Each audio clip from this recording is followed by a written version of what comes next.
Liquor Talk, a brand new episode starts right now, ladies and gentlemen. Welcome everybody to another edition of the Liquor Talk podcast, where we don't sip liquor, but we stir the culture. Ladies and gentlemen, joining me today, this wonderful couple is in my home state of Florida. They about like 200 miles away down I-75. It's Roy and Amy Clark. How you guys doing today? Doing great. We didn't know that we weren't supposed to have liquor, so we were going to cheers to Liquor Talk. Babe, you got yours. There we go. Cheers. He's got his. All right. To Liquor Talk. Yes, cheers. And also cheers to Podmatch for making this happen. Shout out to Podmatch. So for anybody out there looking to connect with podcast guests, Podmatch is definitely the way to go. And this is the first Podmatch episode of the new season, so congratulations. All right. Cool. All right. Yes. So let's hear a little about yourselves and about your products. Absolutely. So this is my gorgeous Dr. Amy Clark. Yeah. We had a private practice now for how long, babe? You joined me 5 years ago. 5 years ago. And I had it about 3 years before that. Right. So we do a lot of marriage and family counseling and individual counseling. Yeah. And from that, we were asking ourselves, like, is this a formula? Is this something that we can actually teach? And this thing that we got going right here. Yeah, our relationship works so well. We were really dissecting that. And plus all of our counseling experience, we said, what is this? What makes this actually work? And so we set out and we wrote a book called The Four Intimacies, where we think that we have the formula. We've been teaching these principles for the last 5 years. And it's amazing to see the way that relationships are transforming when they know how to speak and connect to each other. Yeah. So the little formula is, the four intimacies are verbal, emotional, physical, and spiritual, and it acts like a combination lock. You do one before the other, you get them all in the right order, and boom, it's magic. It's really great. And then when the clients come in here, they get all excited. And then our second product, guys, we want more physical intimacy. Ladies generally want a little more verbal conversation. And so we created Aria Luxury Lubricant. It's kind of looks like a decanter here for Liquor Talk, doesn't it? All right. And so we've got that. But inside the box, ladies, don't worry. We've got these conversation cards. And so you walk through the four questions that foster great conversation. And so you start with the card and you end up with the bottle. So the bottle's designed so it sits on your nightstand just as a visual love note. It's something that you think of every day. Right. And it looks beautiful on the nightstand. Nobody knows what it is. So you don't have to hide it when the cleaning lady comes over. Or your kids are running around. Daddy, what's that? That's for Daddy. Yes, that is for adults. Hands off, kids. That's right. So what inspired you guys to make this product? Well, first, the muse is my wife, right? I mean, she's the gorgeous one. And we wanted to create something that would bring couples to connect.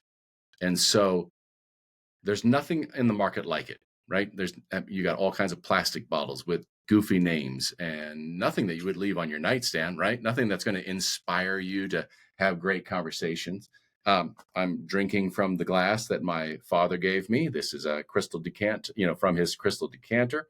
And so you can kind of see the resemblance, right? Right. And so my muse, my gorgeous wife, inspiring me to design something that both men and women would keep on their nightstand. And like Amy said, it's a visual love note.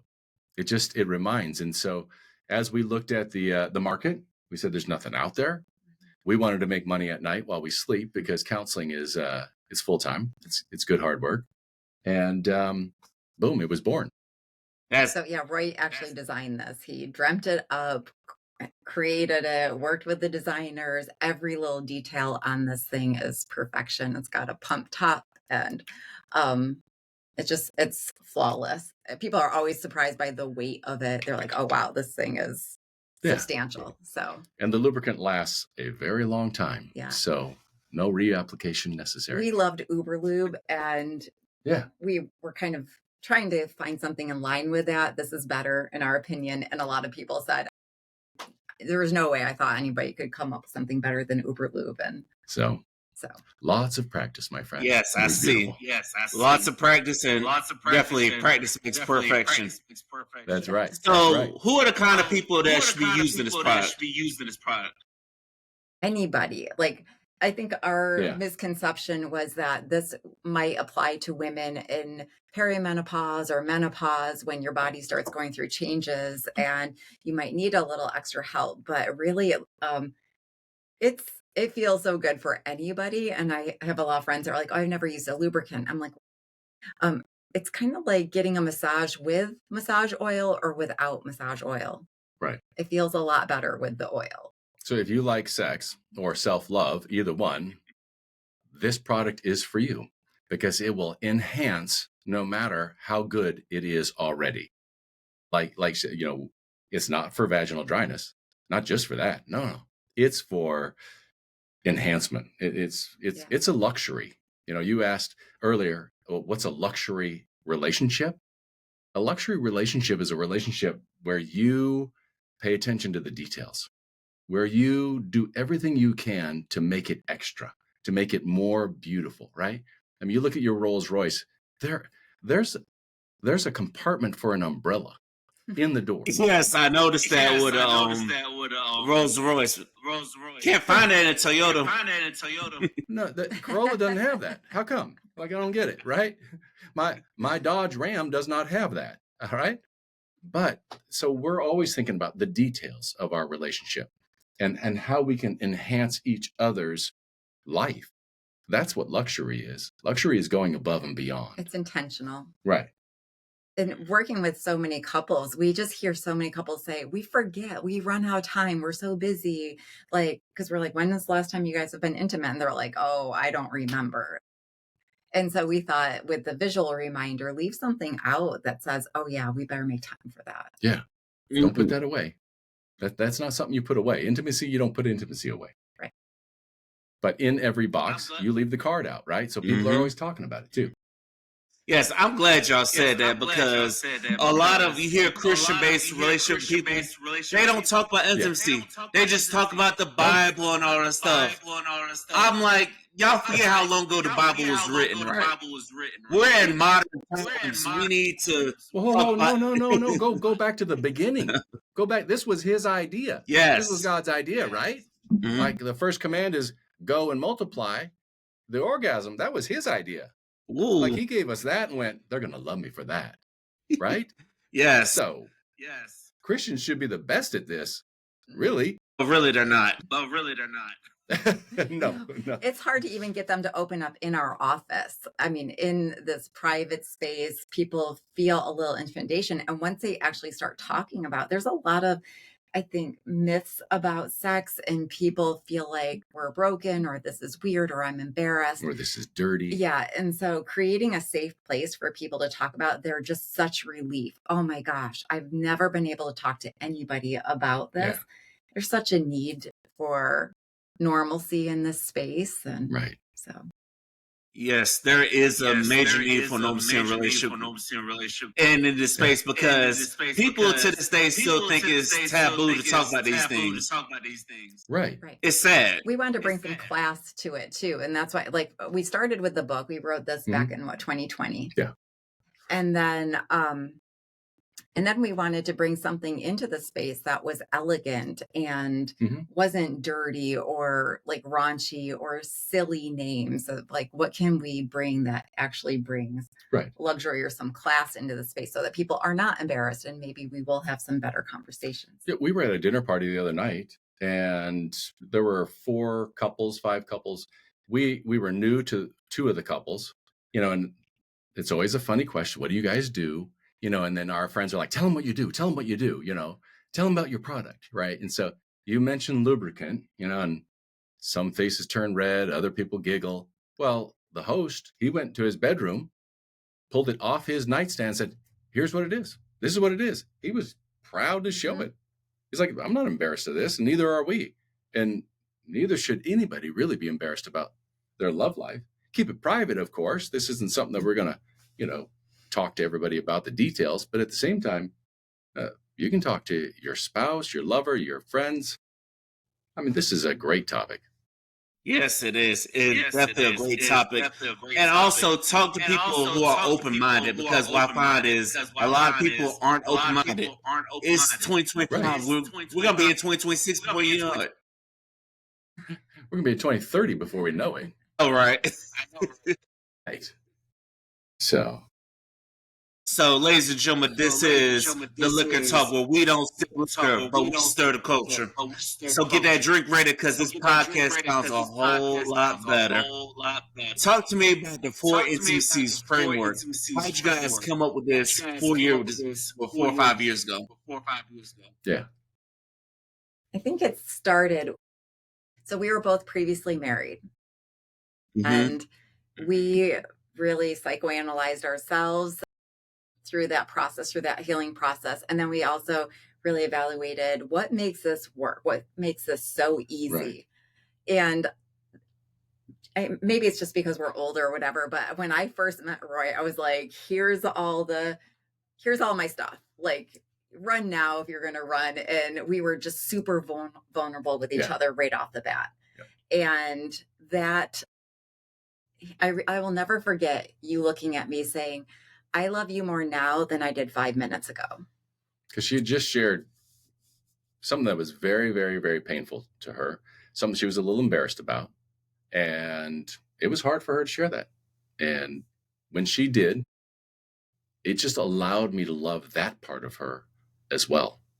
And there was no judgment. There's no condemnation. So that was verbal intimacy. It was getting beyond the logistics, getting beyond surface level conversation. And that's not my style. And I don't recommend that typically when people say, I'm an open book. I'm like, no, don't be an open book. Like, share that with people that have earned your trust. And he already earned my trust. So it started with just that complete vulnerability. He met me in that moment emotionally. So that emotional intimacy is being able to identify and empathize with somebody. And when you get those first two unlocked, it lends itself to a physical desire. Right. You feel close, especially for women. Women don't typically, some of them do, but like, I don't see a lot of women looking at some guy walking down the street saying, oh yeah, I'm going to go sleep with him. It's after like deep conversation, and he cares about me and he gets to know my heart. And that's when a woman typically feels attracted to a man. And so we just kept unpacking this, thinking like, what was the formula? What makes this work? And men will ask me, they'll struggle with their intimate life. They'll say they want more, right? How do I get her to sleep with me more often? They just come out and ask that, right? Well, here's how you turn her on. Like, because I asked the question, do you know how to turn her on? Oh yeah, man, I got that down. Well, really, if you know how to turn her on, then how come she doesn't want to have sex with you all the time? That doesn't make any sense. The way you turn a woman on is through conversation, primarily. You ask about what she's going through, how she thinks about things, what she wants to do, that type of verbal intimacy. And then you combine that, or you unlock the first one to the second one. You identify her emotions. Oh, baby, you seem stressed. What's going on? Or, I mean, it's not all negative. Baby, you seem thrilled. What happened? Give me something to talk about. Give me something to connect with, right? As long as I can connect with her emotions, that would be so fun. Mm-hmm. Or maybe I hurt with you. That's got to be frustrating. That's one of the phrases that I tried to teach my men clients. I'm like, listen, you cannot go wrong with this one. Saying I hurt with you in that.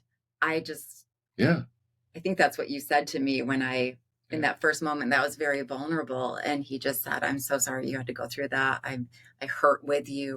Mm-hmm. And I didn't feel alone. I felt like I could get through anything with him by my side, and he would actually get it. And when men do that, women will fall into their arms, and you hold them for 20, 30 seconds, and you just watch what happens. Now, she's not going to undress you in the kitchen right there, but you better be prepared at night, because she's going to say, let's get closer. And then, we talk about in the third intimacy is physical intimacy. In physical intimacy, we provide two things, gentlemen. One, security. Two, pleasure. Wow. You got to provide both, right? Because if you're just providing pleasure, it's going to feel good, but I doubt she's going to orgasm. Most women won't. But I feel like guys don't know security. They're like, okay, I'll lock the door. I'm like, no. It's not what I'm talking about. I'm talking about an emotional security. I trust you with my emotions. I trust that I matter. I trust that I'm a priority to you. Right. Is this type of security that a woman is looking for. I trust that you've got my back. Yeah. Yeah. You're going to listen without interrupting. Yes. So, which then leads to spiritual intimacy. And it's a bit of a non-religious, but it could be a religious spiritual intimacy. But we just believe that you can't really know a full spiritual life without being able to connect verbally, emotionally, and physically. And for the Christians out there, or for the religious out there, even, our Muslim friends, our Buddhist friends, as you connect verbally, emotionally, and physically, you're going to have a better understanding of who God is. And so it's going to blow your mind. You put them in that order, then talk to us about who God is. It's going to be a whole different experience, Mark. Yes, that is Does that answer your question? Yes, that definitely answers the questions. That was amazing. Those are some major keys right there. So going back to you guys personally, what did you learn from your first marriage that improved you guys for this time around? Yeah. What'd you learn, baby? I learned that you can't do it by yourself. Yeah. You need to have a partner that is willing to engage in conversation. In the beginning of our book, we talk about 4 pillars of any relationship, not just your romantic relationship. Right. It's time, trust, communication, and reciprocity. And in my first marriage, there was no time together. There was no conversation. Right. Which then there was really no physical intimacy. We had spiritual. And a lot of people say, like, why is spiritual intimacy not first? Because I've been in that relationship where that was the only thing that we each had a relationship with God, but it does not carry your entire relationship. It does not make up for talking, connecting emotionally, and connecting physically. Yeah. So, you can't do it by yourself. And if your partner is not willing to go to counseling or learn or work at the relationship, you can't do it on your own. And I would say, don't be afraid to talk about anything. Yeah. Like, we just struggled to communicate. It was just, we'd get so far and then it would just stop, or we'd get frustrated and wouldn't even tackle it. But then also having a partner that would be willing to enter in, go to counseling, do the extra to make it happen.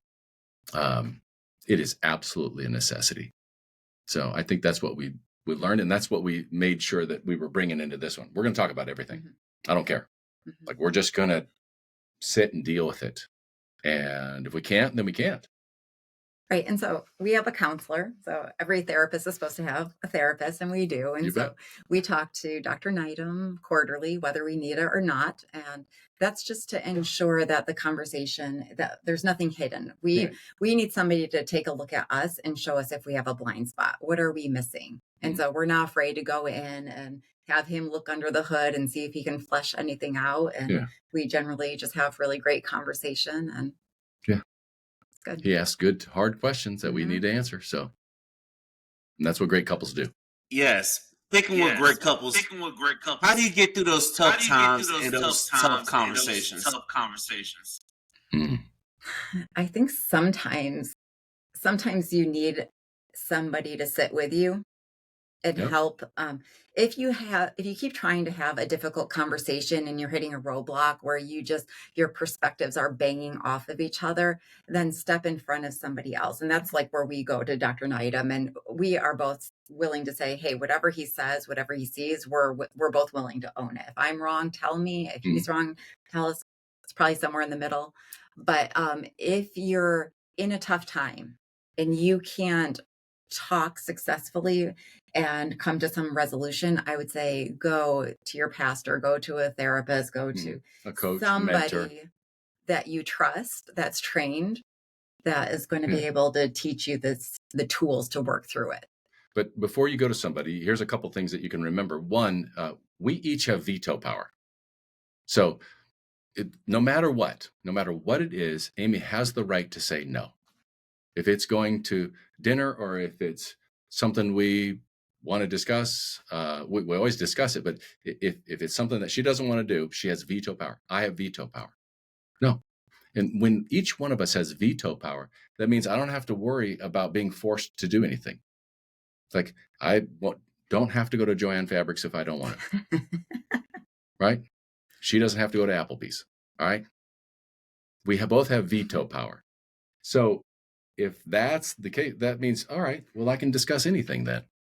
And I would say that. We don't abuse that power. Some people are like, ooh, okay, I get to say no to anything. And how many times have I used my veto card? I think 0. Yeah, I don't think likewise. Right? Yeah. But we just know that it's a safe place. It makes it a safe place. I don't have to do anything. Well, and we don't want to do something that we know is going to make the other one uncomfortable or is going to really go against their wishes or like, we're going to respect each other enough. Right. We know each other and we have an idea of what the other person's looking for. So we bring that mutual respect to each other. The other thing is you have to believe that the other person's for you. Like, she loves me and she does not intend to hurt me. I know that's not her intention. And so if I'm feeling hurt and I know it's not her intention, then I can go to her and say, hey, babe, that kind of stung. That hurt. Or it hurt really bad. I know it's not your intention, but we need to talk about that. Yeah. We both apologize very quickly to each other. Yeah. That's something that every week we get couples that get stuck on that. I'm not going to apologize because I didn't mean to do it. I didn't mean to hurt you. Yeah. And so they just can't say the word sorry. And we're like, we say sorry very quickly, very easily. Right. We're sorry that the relationship is hurt. And I'm sorry that I mistakenly hurt you. Yeah. I'm sorry that you're hurting. I don't want her to hurt. Who wants their lover to hurt? We say sorry unlocks the door. Yeah. You can't walk through a closed door. So that's what makes it work. Yes, that's exactly what makes it work. At what point in your relationship you guys realize that this is the one that's going to ride it out for you? This is what this is giving. You guys will run through a wall for each other, give up a shirt off a back for each other. That is the example of love that people need to see. So what point were you like, this is the one I'm going to do this for? I feel like pretty early on. We do a lot of research. We're always studying, reading books, watching podcasts, and one of the best books I read recently on relationships was it's called Date or Soulmate, and it's written by Neil. I'm so sorry, Neil Clark Warren. Okay, pretty sure he's the founder of eHarmony, and he's been a psychologist for 30 years. And I thought, man, he's so spot on in this book. He talks about being with somebody who's similar to you. And when I met Roy, I said, he is the guy version of me. My friends, I was like, oh my gosh, it's so crazy. He has the same sense of humor. He has a passion for helping people. And there was just so much synergy between us that we're both borderline OCD. It's awesome. We're both givers. Yeah. And there was just so much synchronicity between us that it just. But what allowed that was the communication. We asked each other a million questions and we heard hours and hours and hours of each other's story. And really, we were skeptical. I mean, we do not want to make another mistake. And so it's like, all right, we were very transparent, very vulnerable. Yeah. So that whole adage of opposites attract, they might at first, and then they spend a lifetime arguing and fighting against each other. But opposites attract for about a year. Yeah. Then what happens after that year? It takes work, right? They got to get past that initial attraction. Absolutely. But all relationships take work. I mean, we say that to people. Like, we put a lot of intention into our relationship. It's a priority. We carve out a lot of time just for us. And we have a 15-year-old daughter. And so it's like we really cherish our family time. We cherish our date times, and we make it a priority. Yeah. And this idea that it doesn't take effort, anything that we do. I mean, we take continuing education for our careers. We study our hobbies, we take golf lessons. We do a lot of things. We take better care of our cars than people take care of their relationships. A lot. Men know more about their golf game than they do about their wife. Right. I mean, I love golf, but it doesn't even compare to my wife. So why would I not read a book about relationships? Why would I not spend 4 hours with her drinking and driving a cart? Cart. A cart. Yeah. Oh, yeah, not a car. No, a cart. A golf cart. Yeah. So. Hey, have you ever been Top Golf? That's a date night idea for you. Yeah, absolutely. We love Top Golf. We've been there. I have not been there. Who was that with? Listen, we do golf together. Yeah, Top Golf is like a good place to play golf at, and it's a date night. I've seen plenty of couples go there and have to a good play time. games. Beautiful. We'll have to try it out together. Yeah. So I've got 3 beautiful children from my first marriage, and I played there with Reed. Okay. That's who that was. So now you said something true. You said you got 3 beautiful children.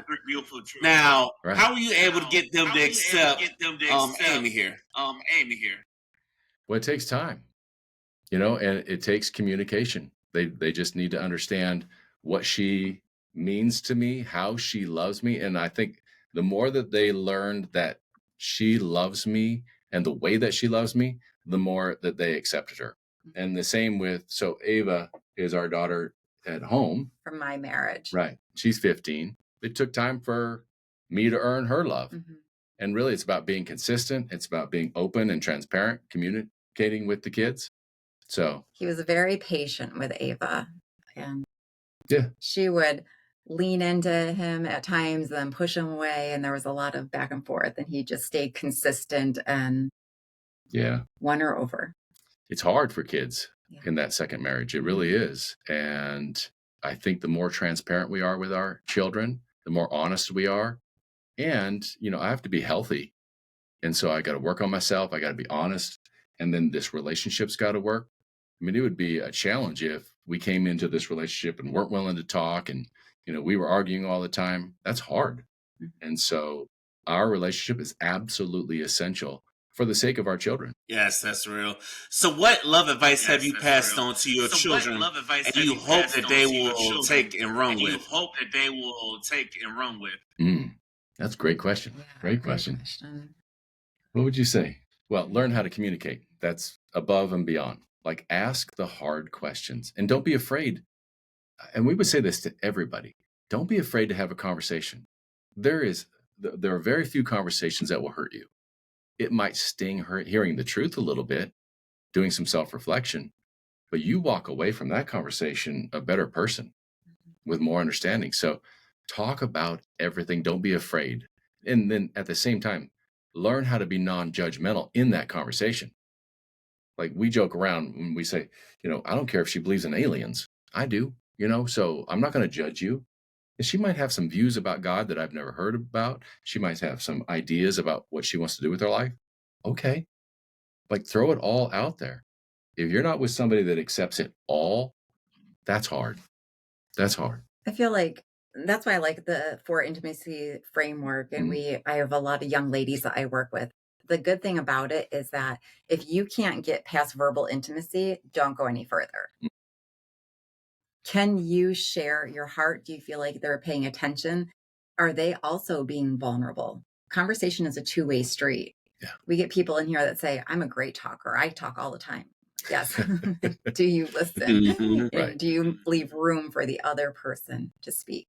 So if that verbal intimacy, like, how easily can I be my authentic self? And is that other person feeling very authentic and true to themselves? That's true. If that isn't there, then move on. Yeah. And then you want to go to that next step emotionally. How well are they understanding your emotions? Like, have they seen you on a hard day? Are they dismissive or are they supportive? And again, if you can't connect emotionally, if they don't understand your emotions, again, you don't go any further. Yeah. Like by the time you get to the physical intimacy, you should have that pretty Dialed in and figured out. Yeah. And then sometimes the spiritual intimacy is a good component that can like give a bridge in the relationship. Absolutely. So people that share the same faith background, or at least are open to learning about the other person's faith, that can be a good tool in the beginning of the relationship. But Yeah. Yes, that's real. So we pass on the book. Speaking of the book, what element of the pillars do people fail at the most based on what you see in therapy and also just observing people in relationships? Yeah. Emotional. Yeah. If I could teach any man to do one thing, it would be to have empathy. He'll figure out how to talk. He'll figure out how to touch. He struggles with identifying and empathizing the emotions of his wife. And because we don't do it as friends. Gee, Carl, you look down today. What's going on? We don't do that, right? Oh, I really hurt with you. No, we say, shut up, Carl, and get it together. All right. And give me another drink. Right. That's kind of the way we were. Or quit crying, you sissy. That's Get true. back to work. That's true. Right. But if I could teach a man to go, hey, babe, you look frustrated. What's going on? They want to skip to fixing. Yeah. And we're always That's like true. fixing before, or feelings before fixing, Right. like tattoo it on your arm. But they, and I try to tell the women, look, they are trying to help you feel better the fastest. And so they skip that step. They skip the emotional empathy, and women just, they shut down. It's like, oh, he doesn't care. He just wants me to shut up. And it's like, it's actually faster and easier to identify and empathize than it is to fix the problem. Yeah. Yeah. It truly is, gentlemen. It is. Most men don't realize that because we ready to fix the problem right away because we taught to fix the problems. No one ever taught us to be empathy. Right. Yeah. I think people feel like I'm going to throw fuel on her fire if I agree with her, or I just want her to calm down. And it's like, she will.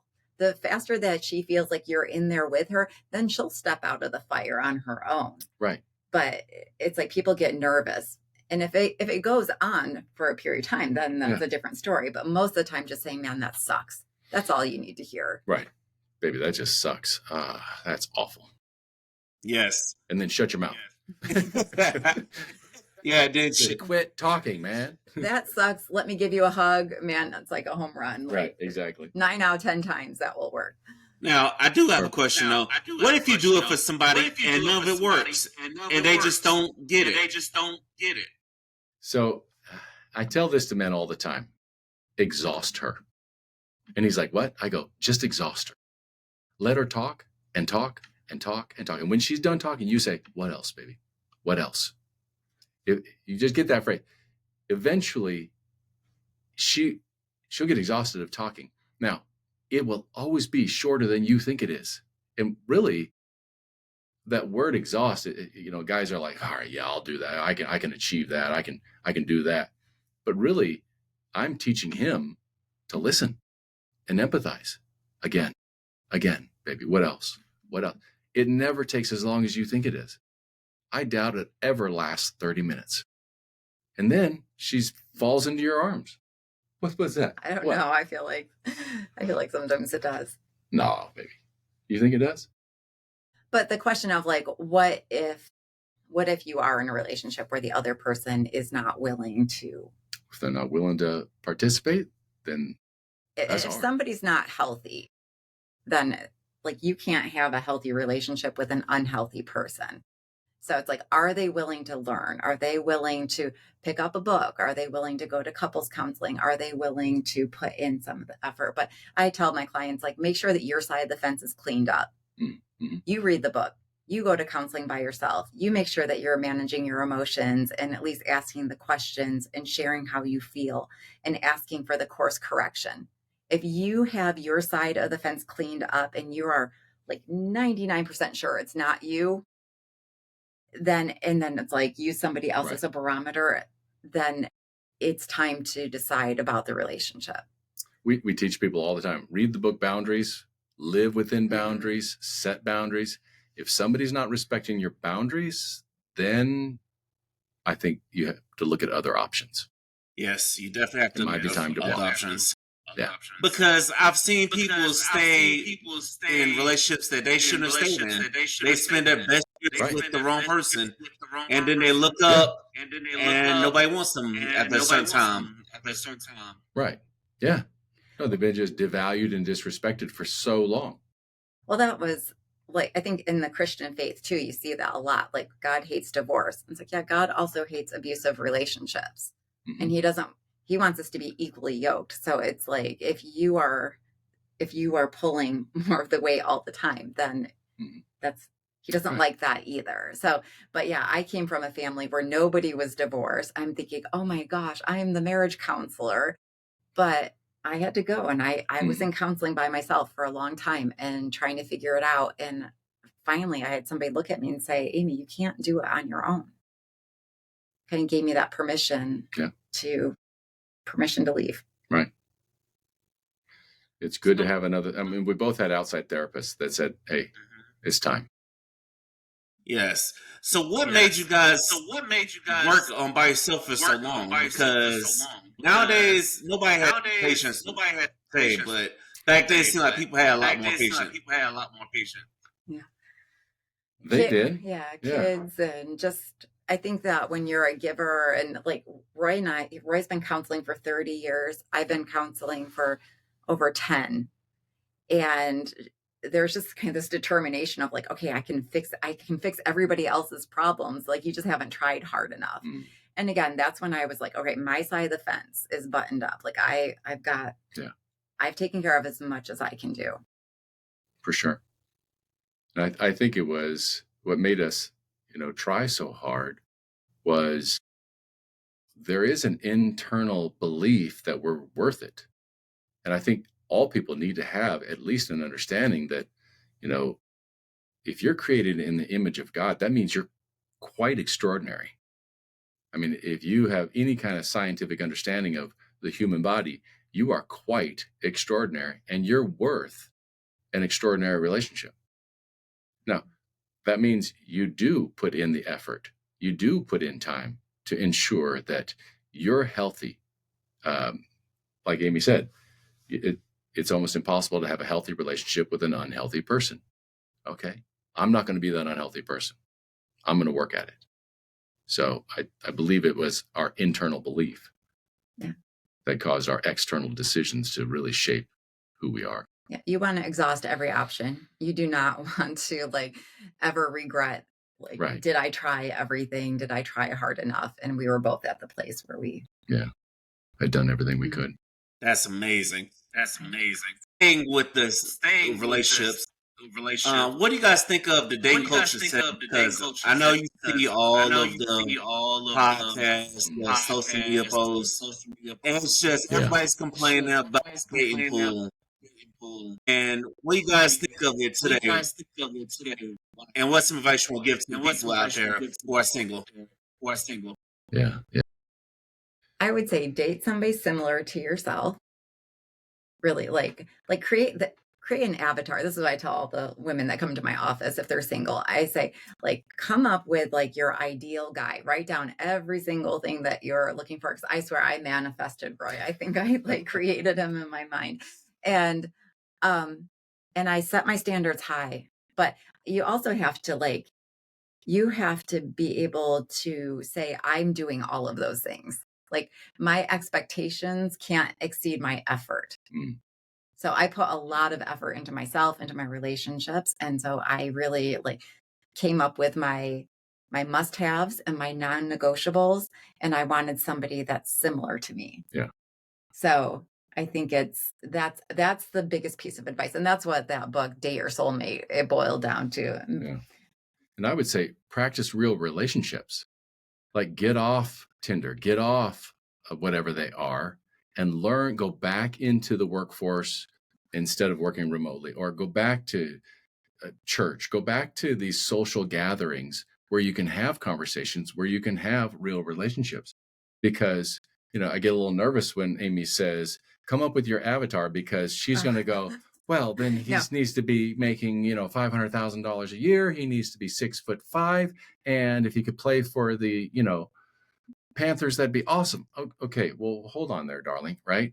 Similar. Have somebody similar. If you're not into the gym, then he's not into the gym. If you don't like, fast food, then he doesn't like that. You need to find somebody similar.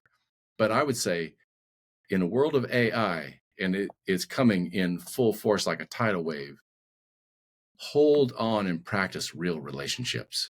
Learn how to have real conversations. It's going to be harder and harder.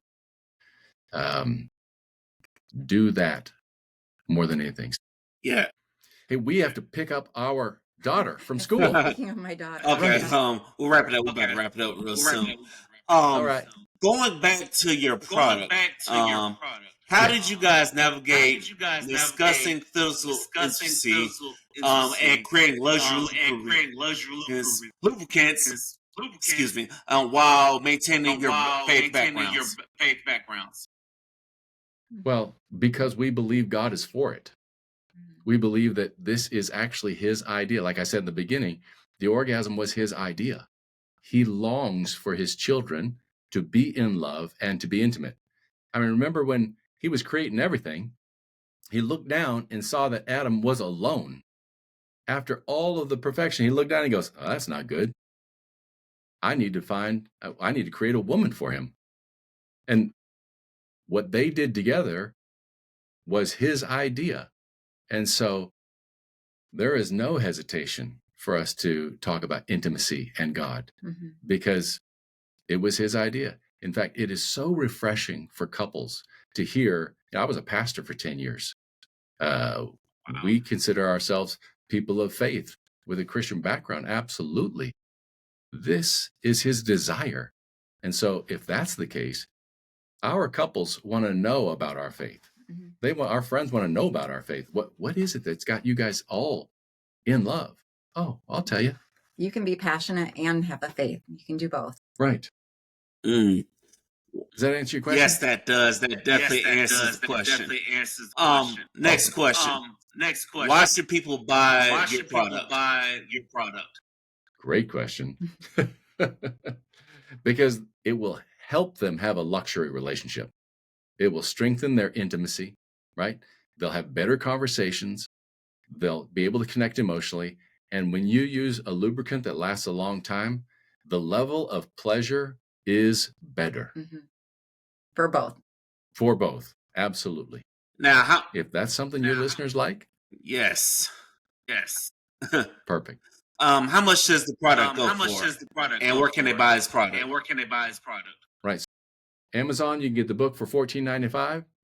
And you go to Aria Lux Life, Luxe, Aria, Luxe life.com. And the bottle is $69.95. And if they get it through you, we'll create a code. We'll give them a discount. And remember, we want to give one away here. So you do what you can to give one away, okay? Okay, y'all. Okay, yes, definitely will. I'm going to a few networking events. I will definitely give one away. Or hell, I might hold on for myself. No. We're gonna mail you two of them. One for you and one to give away. Works perfectly. Awesome. Roy and Amy, I want to thank you all for joining me today. If y'all ever want to collaborate again, I'm only 200 miles away. That's right. We could do it in person. Yeah. We'll have you back to our studio and we'll do it here. Okay. Yes, let's do it. But once again, thank you so much for having us on. Thank you all for joining me. And thank you all for having a drink with me on this episode of Liquor Talk. Thank everybody for subscribing on Apple Podcasts, Spotify, and iHeartRadio. And shout out to everybody watching us on YouTube as well. One time for Podmatch, where we make great. I'm sorry, y'all. Right. You're doing great, baby. Make great connections on Podmatch, y'all. Until the next episode, peace. Peace. Bye.